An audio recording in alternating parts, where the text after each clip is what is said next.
안녕하세요, 닥터진입니다.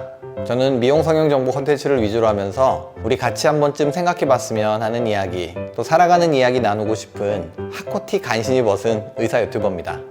오늘은 제가 살면서 실감했던 말들 두 번째 이야기예요. 저보다 더 연배도 위시고 세상에 대해서 잘 아시는 분들도 많으시겠지만 제 채널을 주로 보시는 분들이 좀 젊은 분들이 많으신 것 같아서 조금이나마 도움이 될 수 있을까 하는 마음으로 한번 만들어 봤어요. 성공의 5할은 자신감이다.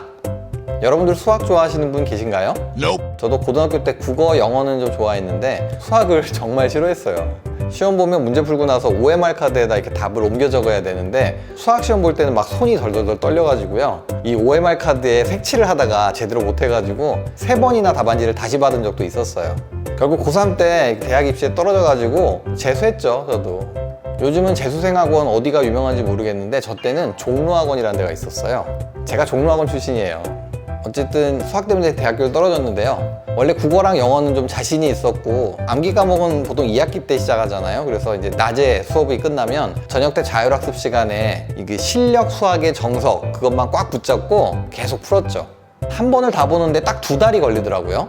그리고 한 번을 더 보는 데는 1달밖에 안 걸렸어요.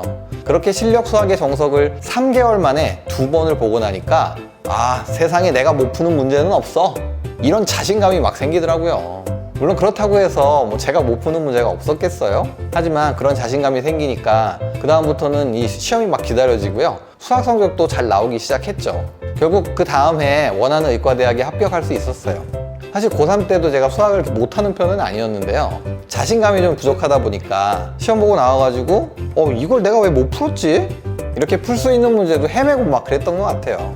어떤 일이든 자신감을 가지고 마주한다면 이겨내지 못할 일은 없다고 생각해요.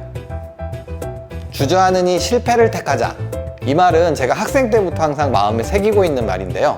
제가 의대 다닐 때였어요. 의대는 본교하고 학사 일정이 많이 달라가지고 본교 축제하는 기간에 맨날 저희는 시험을 봤기 때문에 의과대학 축제를 따로 또 했었거든요. 축제 때가 되면 여러 동아리들이 행사를 준비하는데 매년 제가 관심 있는 건 테니스부에서 주최하는 테니스 대회였어요. 제가 이 테니스를 잘 치지는 못했지만 어렸을 때부터 좋아해가지고 매년 한번 이렇게 나가볼까 고민만 하다가 아주 뭐 잘 치는 것도 아니고 좀 부끄럽기도 하고 그래서 항상 생각만 하다가 말았었거든요. 그러다가 어영부영 이제 본과 4학년 돼가지고 졸업하게 되니까 좀 너무 아쉬운 마음이 들더라고요. 그래서 4학년 축제 때는 망신당할 각오를 하고 그냥 대회 나갔죠.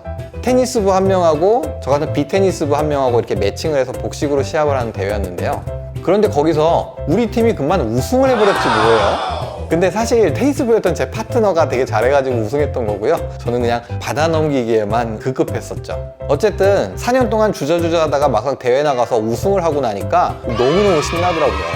그때부터는 항상 내가 원하는 게 있으면 주저하지 말고 차라리 실패를 택하자 이런 생각을 갖게 된 것 같아요. 저는 유튜브도 그렇게 시작했어요. 아무도 내 영상 안 봐주면 어쩌나, 뭐 구독자도 안 늘면 어쩌나 그런 걱정이 좀 있긴 했지만 그럼 뭐 걱정만 하느니 일단 부딪혀보자 이런 마음으로 시작했는데 그냥 열심히 하다 보니까 오늘까지 올 수 있었던 것 같아요. 무슨 일이든 할까 말까 막 이렇게 고민될 때가 있죠. 그럴 땐 일단 저지르고 보세요. 가다가 넘어질까 두려워하지 말고요. 그건 가다가 멈춘 것이 아니에요. 넘어진 곳까지 온 거죠. 못하는 건 부끄러운 게 아니에요. 안 하는 게 부끄러운 거죠. 우리 인생은 무수히 많은 결정들의 연속인 것 같아요. 하지만 이 젊은이들의 경우에는 만약에 뭐 그게 돌이킬 수 없는 아주 그런 선택의 문제가 아니라면 주저하다가 못하기보다는 과감히 실패를 선택하는 게 더 나은 것 같아요. 우리 흔히 이런 얘기들 하잖아요. 로또를 사지 않는 사람은 당첨될 가능성도 전혀 없다고요. 세상에 정말 하지 말아야 할 것, 그것은 후회다. 저는 후회하는 사람이 세상에서 제일 바보 같다고 생각해요. 그러는 저는 맨날 옳은 선택만 하냐고요? 천만에요. 그럴 리가요. 이런 말을 하는 닥터진도 맨날 지나고 오면 아쉬운 선택을 하면서 살고 있어요. 어제 그 주식을 샀어야 되는데. 하지만 어차피 과거는 바꿀 수 없는 선택 아닌가요? 만약에 타임머신이 나오면 뭐 후회는 그때부터 하는 걸로. 후회는 아무것도 바꿔주지 못해요. 우리를 아픈 상황에서 벗어나지 못하고 그냥 그 안에 주저앉아서 허우적거리게 만들 뿐이죠. 이건 반성과는 다른 거예요. 후회는 우리의 시선을 계속 뒤돌아보면서 앞으로 나가지 못하게 만들지만 반성은 우리의 시선을 미래로 향하게 하죠. 후회는 나를 자책하는 것이지만 반성은 나를 격려하는 거예요. 언제라도 우리는 마음에 안 드는 선택을 할 수 있어요. 오늘 밤 치백 잔뜩 먹고 내일 체중계에 올라가서 후회해봐야 같은 행동을 반복한다면 나아지는 건 아무것도 없겠죠. 마지막으로 이 말씀 한마디 드리고 오늘 얘기 마무리할게요. 후회하기 싫으면 그렇게 살지 말고 그렇게 살고 싶으면 후회하지 마라. 끝!